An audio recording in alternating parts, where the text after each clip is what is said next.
Hi everyone! Today with you, Professor Julia Rybinska, and we're going to talk about very famous series or show which is called Why Women Kill. We're going to kill two birds with one stone today. First of all, I do suggest you to watch this series. It's hilarious and there are lots of life wisdom inside of this movie. And secondly, it's really practical because you can learn lots of idiomatic expressions and phrasal verbs. So let's begin. The first one is like, you scratch my back, I scratch yours. This idiom is used to tell that if you help people, they will also help you. I often use this idiom with my friend Laura.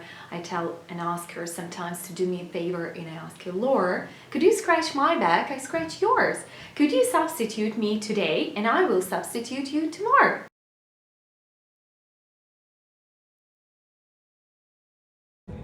Why would I help you? I'm thinking you scratch my back, I scratch yours. The second one is it costs a fortune. It's kind of synonymic to it costs an arm and a leg, which means very expensive. You know, when I went to London and we've been to very luxury boutiques, you know, some of the items cost an arm and a leg, or they cost a fortune to me. So I could not afford them those days, but today I can afford something which costs a fortune.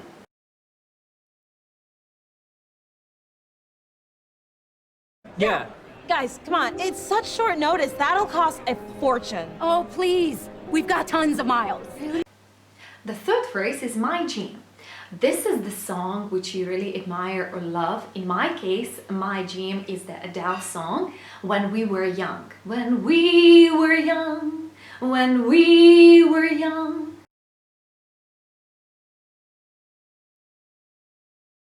Oh my god! Oh, this song is my jam! Guys, let's dance! Come on! The fourth one is eavesdropping. Is the act then you secretly listen to somebody's conversation or communication without their permission or knowing that fact. For instance, I needed to know some secret information about my friend, and I sent someone eavesdropping so they could, you know, deliver me some information about secret stuffs.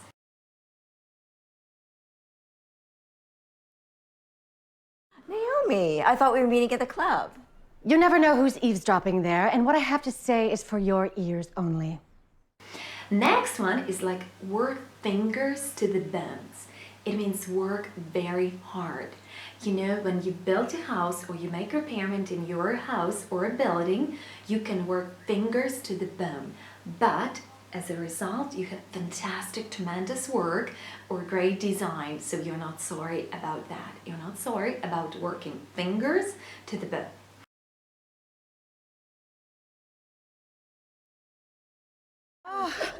It is so good to see you guys. I just wish Mama could have made it. How is she? Nasty as ever. Mean as the day is long, We work our fingers to the bone for that woman. but it's never good enough for her. Next one is like moon over. It's to spend much time speaking or looking at someone because you like this person a lot. For example, we had a new math teacher. He was very young, and we spent moon over during our classes looking at him.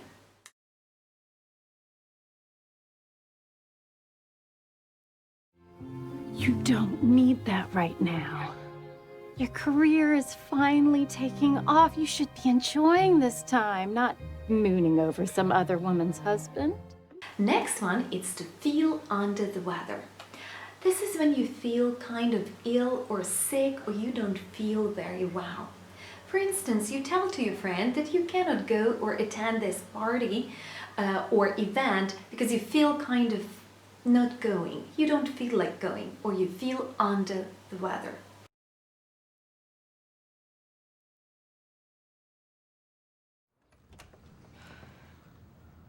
Shayla, what are you doing here? Our visit was cut short yesterday, so I just Now's thought... not really a good time. I'm feeling under the weather. Do you want me to run to the drugstore for you? Oh, no. Need a couple of aspirin. Next one is to put it all on the table. It means to present or to make it available or to discuss it a lot. So you don't make it a secret, but you release all and you put it all on the table. Okay? I don't want to hide any secrets from my friend or sibling. I will put it all on the table and release everything and discuss with her and talk and make some suggestions.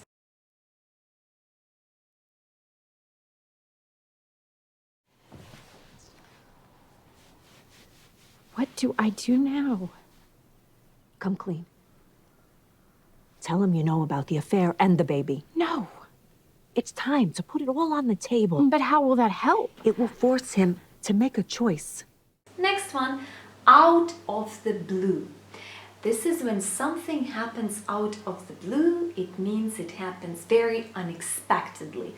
It's like very sudden and you don't expect it. For instance, you wanted to leave your boyfriend and stop dating with him, but he just suggested you to marry him or to become his bride, or to organize very beautiful party for you, and it's like out of the blue and you don't know what to do and you cannot tell him sincerely what you wanted to tell and release before. Next one.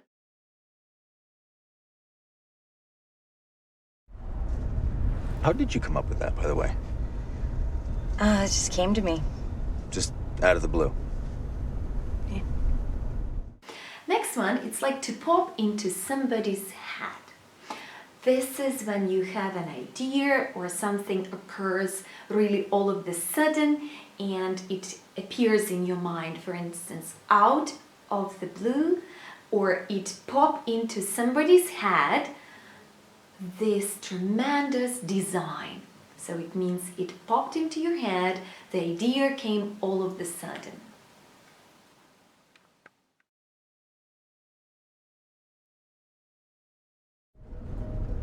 You have no idea how that came to you.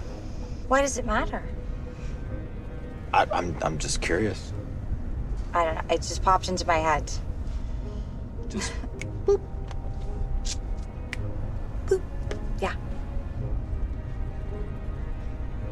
Sometimes that happens. Next phrase is I won't let you down, which sounds like a promise, that you promising to the person or telling that you will do your best and won't let the person down.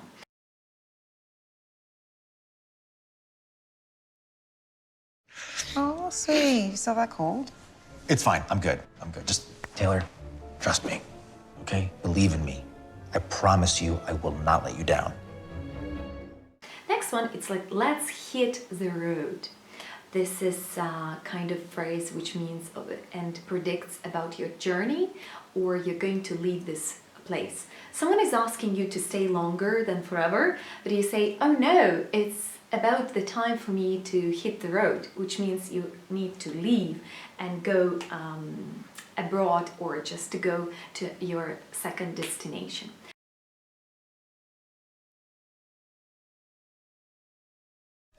All right, let's hit the road. Next one, it's take the wind out of one's sails. Another phrase can be knock the wind out of somebody's sails, to make someone feel less confident or less determined to do something, usually of staying or doing something that they cannot expect from you. So for instance, you come home and you have like candles and your dinner is ready and you don't understand what's going on, but that's your husband made you a surprise, so you say, oh my, you took the wind out of my sails.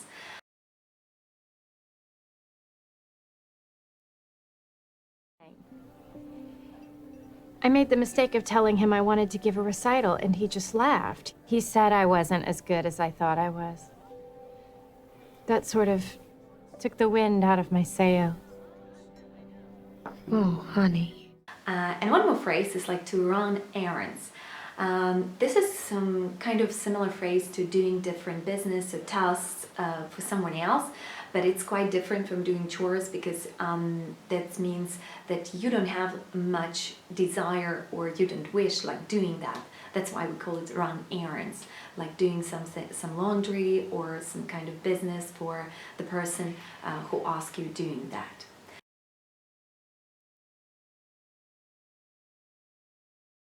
I spend every day cooking and cleaning, running errands, looking after you both.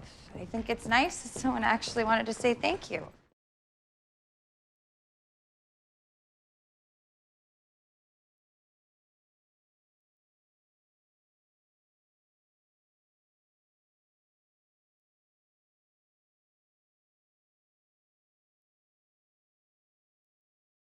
Oh, come on, babe. You scratch my back, I'll scratch your back. These kids have worked their little fingers to the bone just to play one song for you, so you just sit down, shut up, and listen! Sheila? Hey, I scratch your back, you scratch mine.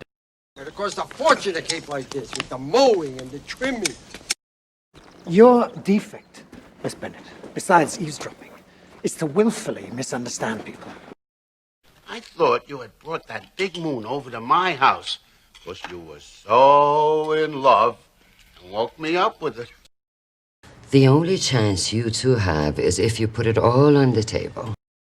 No, I've got stuff to do. I'm gonna do errands. Russ?